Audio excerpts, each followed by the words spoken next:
All right. Starting this off.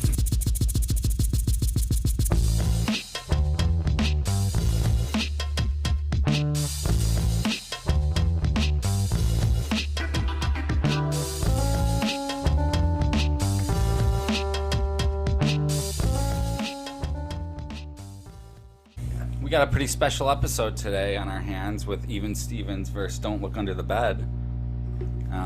These are two classics, and in the Dcom world, and I think both classics for very different reasons. I think they're both pretty good films, but I don't think that Don't Look Under the Bed is going to stand a chance against the Even Stevens classic today. I don't think Even Stevens is a good movie. No? I don't think the Even Stevens movie is good. I think,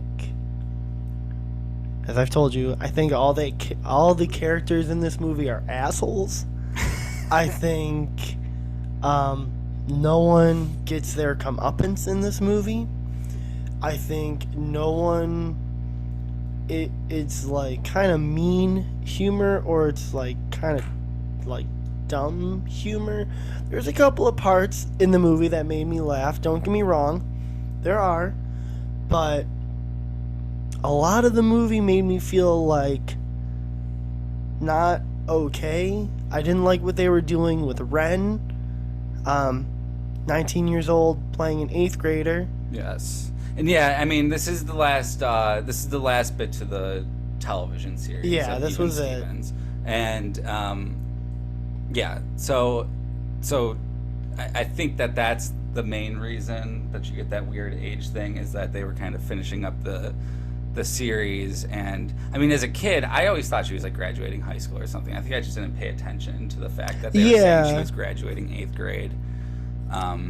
But you get the movie kicking off right away, right? You get the movie kicking off with Ren graduating 8th grade, and right away Lewis is pulling a prank. And like you said, it's a little mean, but I think that's kind of the thing with them, is they pull off like a little bit of like a Seinfeld, It's Always Sunny, like all the characters are kind of bad people to an extent. But you get Even Stevens right away. Right away you got Lewis. He's flying in the beach ball while Ren's making her speech. And they get ready to explode the beach ball, and Lewis says, "Did you get the confetti?" And Beans goes, "Confetti? I thought you said spaghetti." Right away, dude, you just got these ridiculous classic slapstick lines that are just like they're filled throughout the movie.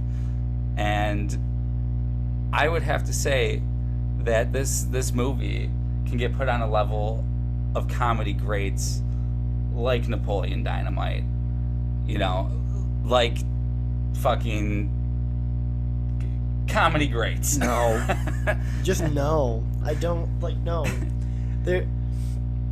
There's one scene, and it's with Lewis, that actually had me laughing, and it's when Beans like basically farts in Lewis's face, and Lewis is just like, "Mother of pearl, Beans, mother of pearl." See, like, that was funny. I'm not gonna lie. That scene had me laughing. And I actually have that down in my notes. I put that one down in my notes right here. Beans with the classic fart. Like, I mean, because like that's, again, they do a lot of classic comedy tropes, but they put it in this weird like manipulative reality world. So the whole thing is like Twitty, which is Lewis's best friend, he sets up the family to be on this show, which is like a prank.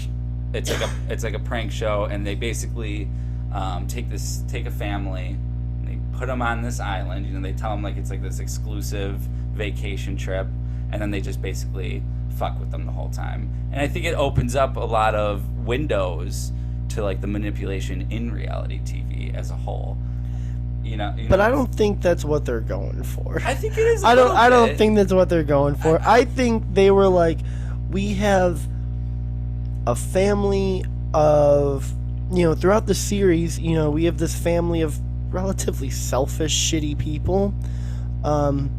So let's figure out a way to basically have them get theirs. But at the same time, it feels like the idea for this movie was, all right, what do we do with all like sitcom TV movies? The family goes on a vacation. That's like the number one thing that Yeah, a lot of classic so tropes. so it's like, okay, so let's get the Stevens on a family, obviously, or the Stevens on a vacation. Obviously, the vacation isn't going to go right. So how are we going to make this vacation go wrong? All right, just put them on a game show. It sounds so like formulaic and so by the numbers that like when everything happens, it's not even like surprising. Or But I don't think it needs to be surprising. And I don't really like the Islanders too, because the Islanders are a whole that's a whole lot of appropriation going on there. It's a made up. It's supposed to be Hawaii. It's a made up island. Yeah, I mean, yeah, that's a fair point. And his name is Jason at the end of the movie, but Ren's love interest. Oh, Gil. Yeah, no. The Islander. Islander. Yeah, quote I think his unquote. name's Gil. No, right? Gil was the boyfriend that broke up true, with her. True. His Yes. name is Jason at the end of the movie, but he has a tattoo Yes. on his bicep for the whole movie. And so watching it, I'm like, all right, well, maybe it's like an Islander thing. You guys are just going to appropriate more of whatever culture you guys are trying to appropriate. But then, the whole charade is over. And this motherfucker still has a tattoo. And I'm just like, wait, Ren is supposed to be 14. This guy has a blatant tattoo. So this guy is at least, we'll even say 17, because we know some people will get tattoos younger than that. Okay, but I'm based off this man's physique alone. I'm just gonna say he was like 30. He's pumping. He's pumping dying at age. least 225. Yeah, he's definitely was fucking benching shredded, 225. dude. And there's not too many high schoolers that are putting up 225. That's just Too many freshmen. Just the case. That's just the case. Yeah, not a freshman. Fresh out of 8th grade. Yeah, no, that's So I mean, yeah, there's some weird stuff like that, but I mean, It's all weird. overall though, like It's I mean, all if you focus on just weird. the comedy of the whole bit, I mean, like right from the beginning, and then you got Lewis's chair that he wants to spend the summer in. That chair was ridiculous. It was so awesome. Got the hot dog coming in. He kisses the hand after he gets the bite of the hot dog. It's does. hysterical. All the little bits that they just I mean, I think it really shows. Despite Shia LaBeouf being Shia LaBeouf, I mean, You want to say that Even Stevens is a banger with that piece of shit song at the end, with that What was this? I don't fucking even Dream remember the song. Vacation, I that don't even remember dumbass shit that the they're song. singing at the end, where they're not playing their instruments at all. And oh like, yeah, I know what you're talking about. Yeah. I do remember. You want to yeah. say that this movie is like goated with I mean, that? that's just the ending. It's just the so credits. cringy. It's the credits. I love the way they wrapped this whole movie up as a piece. Geez, did we? I mean, it's just like it was a lot like I guess like maybe when I was younger I didn't really even know what the term like campy meant, but it just felt like very campy. Like it was like a cool campy. It's also got really bad effects. Well, yeah, but it's a comedy. No, it's got really bad effects. Bad And don't look effects under the work in a bed. comedy. Don't look under the bed, which came out like 4 years prior to Even Stevens' movie. I think at it came out. least. Don't Look Under the Bed came out in '99. Oh, but they probably work close because they have the crossover actor. Yeah, Larry. I Larry. think his name is Larry in in both both. movies. Yeah. Larry Houdini. Yeah. Don't Look Under the Bed has way better effects. Don't Look Under the Bed is a far superior movie I than don't know, Even Stevens. that weird Jello shot. in No, the that's pool, awesome in the pool when they're going in. I was love memorable. the purple smoke that would just kind of like keep coming everywhere. The dolls turning their heads, all the objects just kind of like slowly turning their head whenever Franny would come into the room. Yeah, dude, Don't Look Under the Bed is, and I said this kind of again when we were doing our Mom's Got a Date with a Vampire episode, where it's so awesome if you're a little kid and there is a legitimately good scary movie for you, one like because it's either.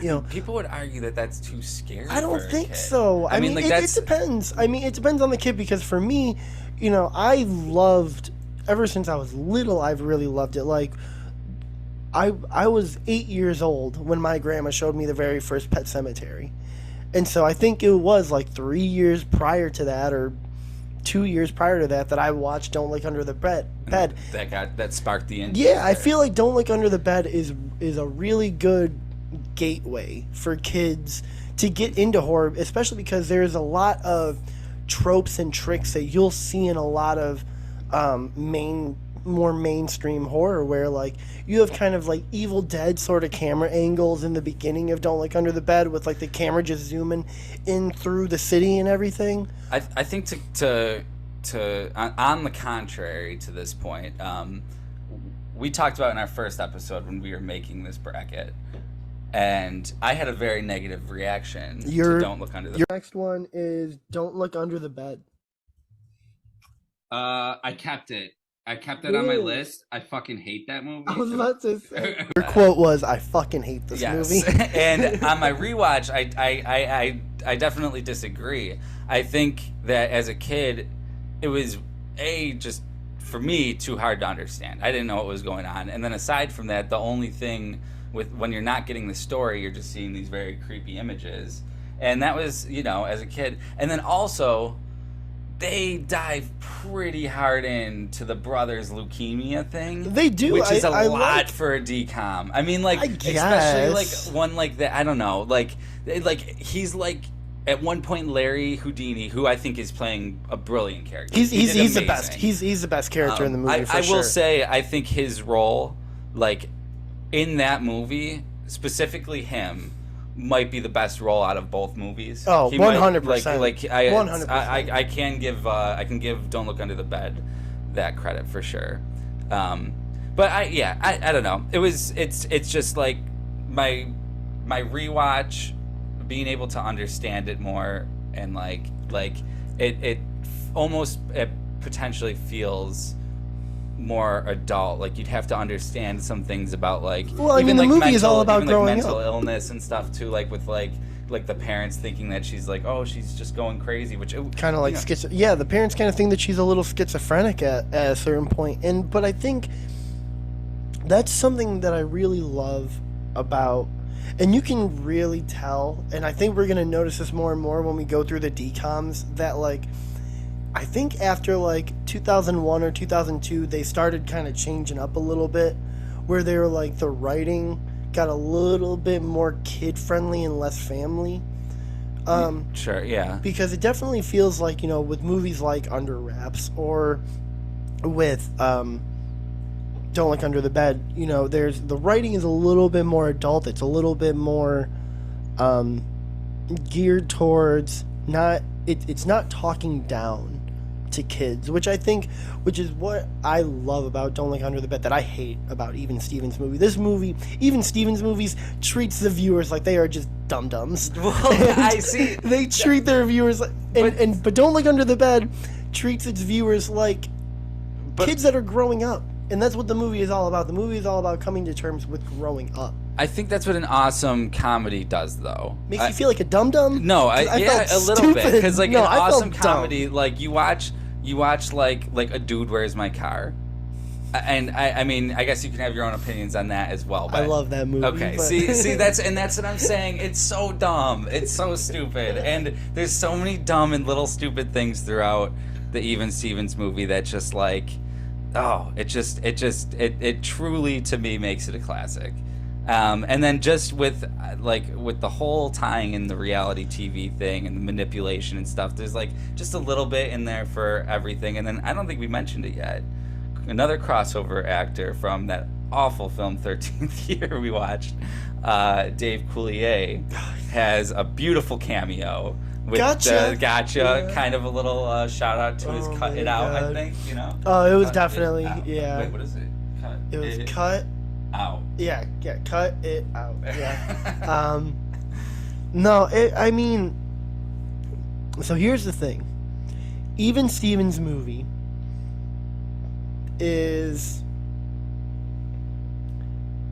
I don't know what their budget was. I don't know if they had a big budget or no budget. Because they probably had a pretty big budget. Really, because I don't know. Actors. They spent it on the actors. They must have, because Miles McDermott, he's also he's big. popular. Yeah, I mean, he was a principal in Mean Girls. Yeah, he was in a ton of stuff. He was in that movie Crash. He's like a well-renowned actor. But yeah, because like the temple that the Steven family is staying in is just all CGI.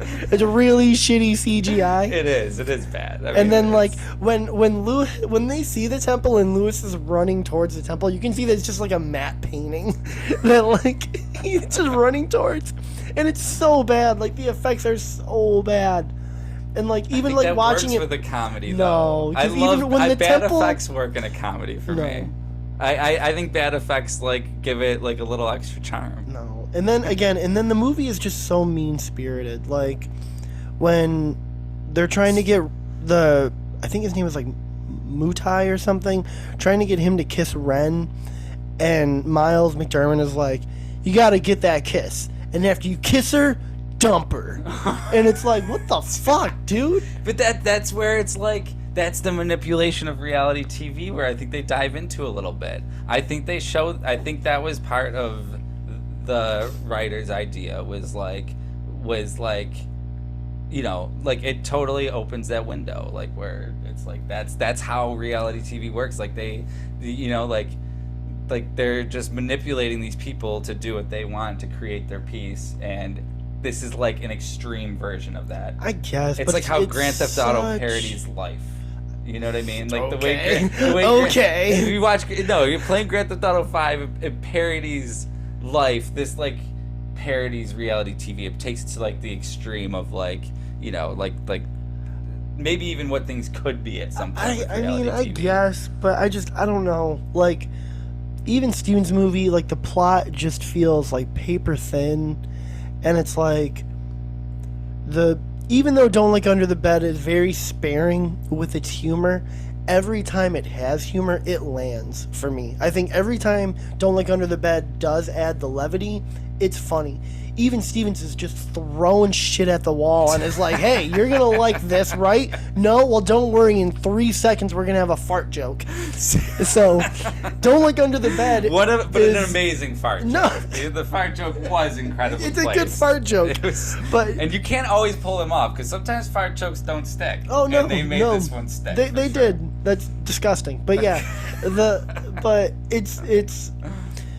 But again, even Steven's movie is a million jokes a minute, where for me, it's maybe like a fifth of these jokes are landing.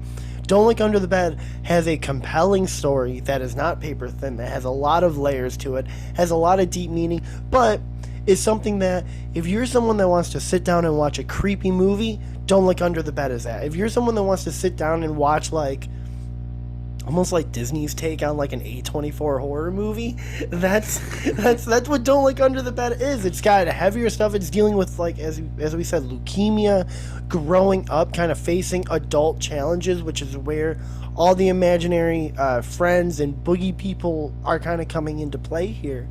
Not to mention just the effects, like the prosthetics on the boogeyman or the boogie person, like are amazing. And then when Larry starts turning into a boogie person, his effects are great. The entire boogie world under the bed is one of the craziest looking sets I've ever seen on any DCOM. It looked pretty rad. It's a beautifully shot movie.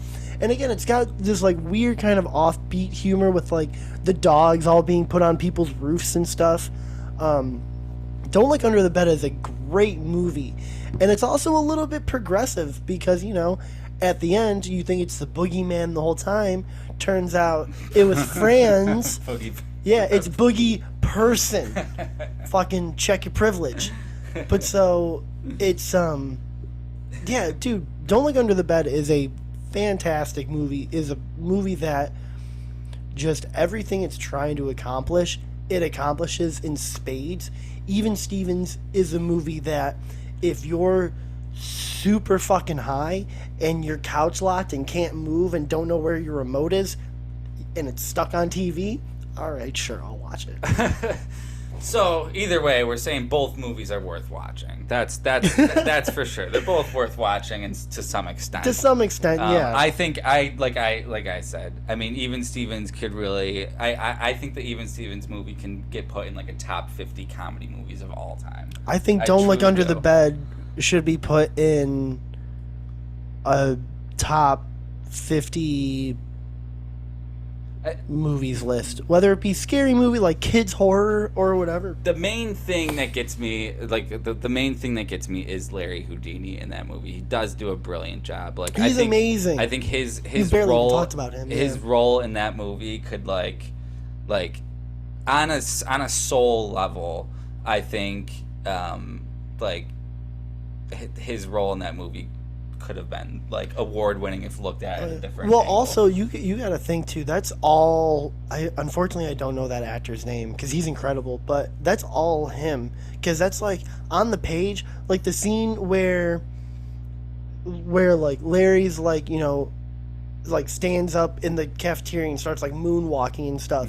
You can't write that on the page. That's the actor like really doing that, and he's great. And then there's like the scene where like, you know, he's talking to Fran and he's like, I think you're being framed, and puts the picture, and it's the prop comedy is so good. His timing, his delivery is amazing. Like, yeah, unfortunately I'll put the name of the actor right here, and because he deserves the shout out, that's for sure. He is, as you said, he is the best part of both of these movies. Maybe he should have had maybe he is not the best part of Even Stevens' movie. No. Larry Houdini, that character, is the best thing from both of these movies. Yeah. Okay. I was gonna say he doesn't really do too much in the Even. He does have a funny part though in that movie where when the feed for the family fake out cuts out, and then they go to like the Easter Bunny egg thing, and Coach Tugnut, which we get what that name is, right? Oh my God, that's his name. I don't know. That passed right over. I'm pretty sure his name is like Coach Tugnut or something, right? We know what that is, right? So. Oh, see, that's Even Stevens as a show, it actually. No, I'm sorry. It reminds me of Nickelodeon a little bit. It does have a Nickelodeon vibe. I was more of a Nickelodeon kid than a Disney kid when it came to just like regular series and stuff. And I think that's the one thing that really like my all-time favorite movie, which is Good Burger. Oh, okay. Right? Okay, like, that's a great movie. My all-time favorite movie is Good Burger. It's just a comfort movie. I can watch it over and over again. And this, like, it just has that Nickelodeon feel. Like, there's so, like, it's you know, I don't know. It's so goofy. It's fart joke. It's toilet humor. It really is toilet humor at the end of the day. And if you like toilet humor, it's definitely up there. I think so I mean we'll just get into I guess like a final argument here where for me it's like I think Even Stevens is you know it's like comfort food, but it's like comfort food from a toilet, and so it's just like it's not it's a you watch it and it's all surface level, you know what you're getting, it's meh, the effects are meh. There's way funnier movies out there that you can watch, even on Disney Channel. So, but Don't Look Under the Bed is a movie that you can rewatch a couple of times, get something different from each time. The effects are better, the acting is better, the humor, anytime there is any, actually lands. The story's a little heavy, it has a good message, it's woke, like... Well, I mean, I put it all out. I put it all out on the table for Even Stevens. So, I mean, it's one of my personal favorites in the whole DCOM list. It was my projected winner from the beginning.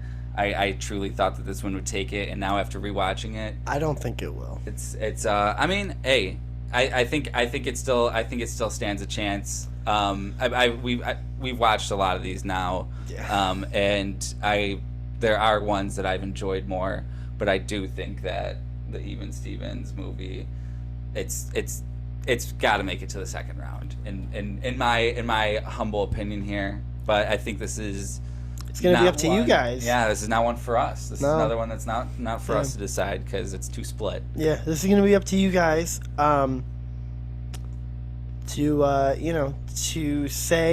To vote which one you think is the better DCOM. Do you like Don't Look Under the Bed more, or do you like Dum Dums? Can't end it with dum dums.